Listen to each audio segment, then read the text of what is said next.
ಕ್ರಿಸ್ತನಲ್ಲಿ ಪ್ರಿಯರೇ, ಈ ಬೆಳಗಿನ ಜಾವದಲ್ಲಿ ನಿಮ್ಮೆಲ್ಲರಿಗೂ ವಂದನೆ ತಿಳಿಸುವಂತನಾಗಿರ್ತಾನೆ. 1 ಕೊರಿಂಥರು ಬರೆದ ಪತ್ರಿಕೆಯ 13ನೇ ಅಧ್ಯಾಯದಲ್ಲಿ 13 ವಚನಗಳಿದೆ. ಬೈಬಲ್ ಗ್ರಂಥದಲ್ಲಿ 66 ಪುಸ್ತಕಗಳಿದೆ. ಪ್ರೀತಿಯ ಕುರಿತು ಬರೆಯಲ್ಪಟ್ಟಂತ ಒಂದೇ ಒಂದು ಅಧ್ಯಾಯ, ಅದು 1 ಕೊರಿಂಥರು 13ನೇ ಅಧ್ಯಾಯದಲ್ಲಿ. ದೇವರಿಗೆ ಸ್ತೋತ್ರವಲ್ಲಿ. ಆ 13ನೇ ಅಧ್ಯಾಯದಲ್ಲಿ ನಾವು ಓದುವಂತ ವಚನ 6-7ನೇ ವಚನ ಓದುವಂತರಾಗಿರೋಣ. ಅನ್ಯಾಯವನ್ನು ನೋಡಿ ಸಂತೋಷ ಪಡದೆ ಸತ್ಯಕ್ಕೆ ಜಯವಾಗಲಿ ಸಂತೋಷ ಪಡುತ್ತದೆ. ಎಲ್ಲವನ್ನು ಅಡಗಿಸಿಕೊಳ್ಳುತ್ತದೆ, ಎಲ್ಲವನ್ನು ನಂಬುತ್ತದೆ, ಎಲ್ಲವನ್ನು ನಿರೀಕ್ಷಿಸುತ್ತದೆ, ಎಲ್ಲವನ್ನು ಸಹಿಸಿಕೊಳ್ಳುತ್ತದೆ. ಅದರಲ್ಲಿ 13ನೇ ವಚನ ಓದುವಂತನಾಗಿರ್ತೇನೆ. ದೇವರಿಗೆ ಸ್ತೋತ್ರ. ನಾನು ಸಂಪೂರ್ಣವಾಗಿ ತಿಳ್ಕೊಳ್ಳುವೆನು, ಹೀಗಿರುವುದರಿಂದ ನಂಬಿಕೆ, ನಿರೀಕ್ಷೆ, ಪ್ರೀತಿ ಈ ಮೂವರೇ ನಿಲ್ಲುತ್ತದೆ. ಇವುಗಳಲ್ಲಿ ದೊಡ್ಡದು ಪ್ರೀತಿಯೇ. ದೇವರಿಗೆ ಸ್ತೋತ್ರವಲ್ಲಿ. ಹಾಗಾದ್ರೆ ದೇವರಿಗೆ ಸ್ತೋತ್ರವಲ್ಲಿ ಬೈಬಲ್ ಗ್ರಂಥದಲ್ಲಿ ನಂಬಿಕೆ ಪ್ರೀತಿಗಿಂತ ತುಂಬಾ ದೇವರ ಪ್ರೀತಿ ಬಹಳ ಶಾಶ್ವತವಾಗಿದೆ. ದೇವರಿಗೆ ಸ್ತೋತ್ರವಲ್ಲಿ. ಅದೇ ರೋಮರ್ 13:10ನೇ ವಚನಗಳಿದೆ, ದೇವರ ಪ್ರೀತಿ ಯಾವ ಕೇಡನ್ನು ಮಾಡುವುದಿಲ್ಲ.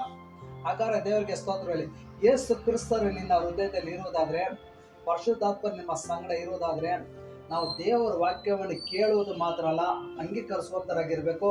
ದೇವರ ವಾಕ್ಯಕ್ಕೆ ನಾವು ವಿಧೇಯವುಳ್ಳವರಾಗಿ ನಡೆಯುವಂತರಾಗಿರ್ಬೇಕು.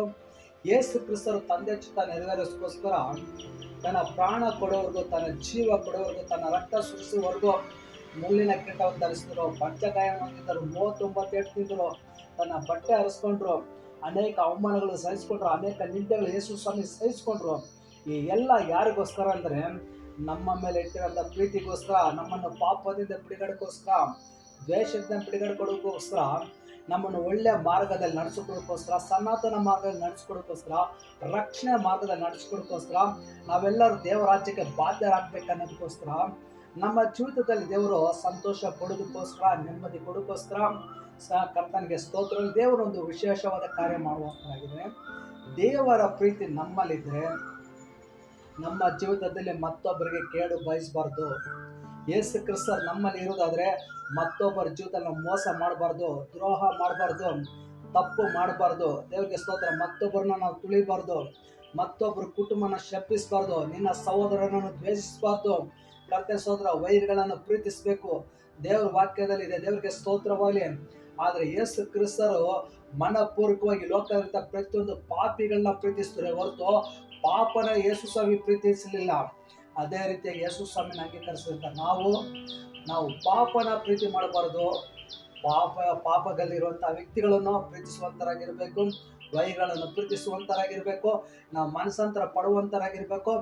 ಭಕ್ತಿ ಕಡೆಗೆ, ನಂಬಿಕೆ ಕಡೆಗೆ, ಪರಿಶುದ್ಧ ಕಡೆಗೆ, ಸಾಕ್ಷಿ ಕಡೆಗೆ, ತಾಳ್ಮೆಯಿಂದ, ಸಹನೆಯಿಂದ, ಪ್ರೀತಿಯಿಂದ ನಮ್ಮ ಜೀವಿತವನ್ನು ತಿದ್ದಿ ಸರಿಪಡಿಸ್ಕೊಂಡು ದೇವರ ವಾಕ್ಯವನ್ನು ಓದಿ ಕೇಳಿ ವಾಕ್ಯವನ್ನು ಅನುಸರಿಸಿ ಪರಲೋಕ ರಾಜ್ಯವನ್ನು ಪ್ರೀತಿಸಿ ಯೇಸುವನ್ನು ಪ್ರೀತಿಸುವಂತರಾಗಿರ್ಬೇಕು.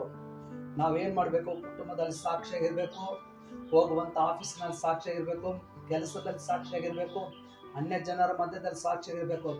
ಇದೆಲ್ಲ ನಮ್ಮ ಜೀವಿತದಲ್ಲಿ ಇರ್ಬೇಕಂದ್ರೆ ಎಲ್ಲವನ್ನು ಸಹಿಸ್ಕೊಳ್ಬೇಕು, ಎಲ್ಲವನ್ನು ಅಡಗಿಸ್ಕೊಳ್ಬೇಕು, ಎಲ್ಲವನ್ನು ನಂಬುವಂತರಾಗಿರ್ಬೇಕು. ಪ್ರೀತಿ ಬಿದ್ದೋಗುವುದಿಲ್ಲ, ಪ್ರೀತಿ ಬಂದು ಹೊಟ್ಟೆ ಕಿಚ್ಚು ಪಡುವುದಿಲ್ಲ, ಪ್ರೀತಿ ಬಂದು ದ್ವೇಷ ಸಾಧಿಸುವುದಿಲ್ಲ, ಪ್ರೀತಿ ಬಂದು ಕೋಪ ಮಾಡ್ಕೊಳ್ಳೋದಿಲ್ಲ, ಪ್ರೀತಿ ತಲ್ಲೋದಿಲ್ಲ, ಪ್ರೀತಿ ಕುಟುಂಬವನ್ನು ಒಡೆಯೋದಿಲ್ಲ, ಪ್ರೀತಿ ಬಂದು ಪಾಪದ ಕಡೆ ಕರ್ಕೊಂಡು ಹೋಗೋದಿಲ್ಲ, ಪ್ರೀತಿ ಮೊಂಡುತನ ಕರ್ಕೊಂಡು ಹೋಗೋದಿಲ್ಲ. ಸೊ ದೇವರಿಗೆ ಸ್ತೋತ್ರವಲ್ಲಿ. ನಮ್ಮ ಜೀವಿತದಲ್ಲಿ ದೇವರ ಸಮ್ಮುಖದಲ್ಲಿ ತಗ್ಗಿಸ್ಕೊಳ್ಳುವಂತರಾಗಿರ್ಬೇಕು. ಯೇಸು ಕ್ರಿಸ್ತರು ಯಾವ ರೀತಿ ಲೋಕದಲ್ಲಿ ಜೀವನ ಮಾಡಿದ್ರೋ ಅದೇ ರೀತಿಯಾಗಿ ನಾವು ಜೀವನ ಮಾಡೋಕ್ಕೆ ನಮ್ಮನ್ನೇ ನಾವು ಒಪ್ಪಿಸ್ಕೊಡುವಂತರಾಗಿರೋಣ. ನಾವು ಕಣ್ಣುಗಳನ್ನು ಮುಚ್ಚಿ ನಾವು ಪ್ರಾರ್ಥನೆ ಮಾಡುವಂತರಾಗಿರೋಣ. ಪರಲೋಕ ಬುಲಕವನ್ನು ಉಂಟು ಮಾಡಿದ ಸರ್ವಶಕ್ತಿಗಳ ನನ್ನ ಕರ್ತನೆ ಯೇಸು, ಈ ಒಳ್ಳೆ ದಿನದಲ್ಲಿ 1 ಕೊರಿಂಥರ 13ನೇ ಅಧ್ಯಾಯದಲ್ಲಿ 13 ವಚನಗಳಿದ್ದ ಸ್ವಾಮಿ, ಪ್ರೀತಿಯ ಕುರಿತು ಅಪೊಸ್ತಲ ಪೌಲ ಕೊರಿಂಥರ ಸಭೆಗೆ ಬರೆಯಲ್ಪಟ್ಟಿದ್ದಾನೆ. ತಂದೆ ಸ್ತೋತ್ರ ಮಾಡ್ತೇನಪ್ಪ. ಅಪೊಸ್ತಲ ಪೌಲ ದೇವರೇ ನಿನ್ನ ಮೇಲೆ ಇಟ್ಟಂತ ಪ್ರೀತಿಗೆ ರಕ್ತ ಸಾಕ್ಷಿಗೂ ಸತ್ತಿದ್ದಾನೆ. ದೇವರ ಸ್ತೋತ್ರ. ಸೆರೆಮನೆಗೆ ಹೋಗಿದ್ದಾನೆ, ಅವಮಾನಗಳು ಸಹಿಸ್ಕೊಂಡಿದ್ದಾನೆ, ನಿಂದೆಗಳು ಸಹಿಸ್ಕೊಂಡಿದ್ದಾನೆ, ಹೋರಾಟಗಳು ಸಹಿಸ್ಕೊಂಡಿದ್ದಾನೆ, 39 5 ಸಾರಿ ಓಡಿಸ್ಕೊಂಡಿದ್ದಾನೆ. ಯೇಸುವೆ, ನಿನ್ನ ಮೇಲಿಟ್ಟಂತ ಮಮತೆ, ನಿನ್ನ ಮೇಲಿಟ್ಟಂತ ಪ್ರೀತಿ ಪರಿಶುದ್ಧವಾದ ಸಾಕ್ಷಿ, ನಿಜವಾದ ಸಾಕ್ಷಿ ಕರ್ತನೆ ಅಪೊಸ್ತಲ ಪೌಲ ನಡೆದಿದ್ದಾನೆ. ತಂದೆ ದೇವರ ಸ್ತೋತ್ರ ಮಾಡ್ತೇನಪ್ಪ.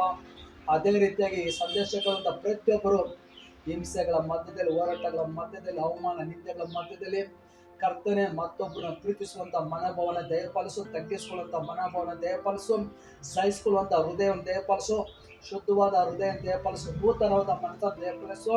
ಈ ಸಂದೇಶ ಕೇಳಿದ ಪ್ರತಿಯೊಂದು ಕುಟುಂಬದಲ್ಲಿ ಕರ್ತನ ಒಂದು ಸಮಾಧಾನ, ಸಂತೋಷ, ಬಿಡುಗಡೆ, ಅದ್ಭುತ ನನ್ನ ಕರ್ತನ ನಡೆಸಿ ನೀವು ಸಹಾಯ ಮಾಡುವಂತನಾಗಬೇಕೆಂದು ಯೇಸು ಕ್ರಿಸ್ತನ ಮೂಲಕವಾಗಿ ಪ್ರಾರ್ಥನೆ ಮಾಡಿ ಒಳ್ಳೆಯ ತಂದೆ, ಆಮೆನ್.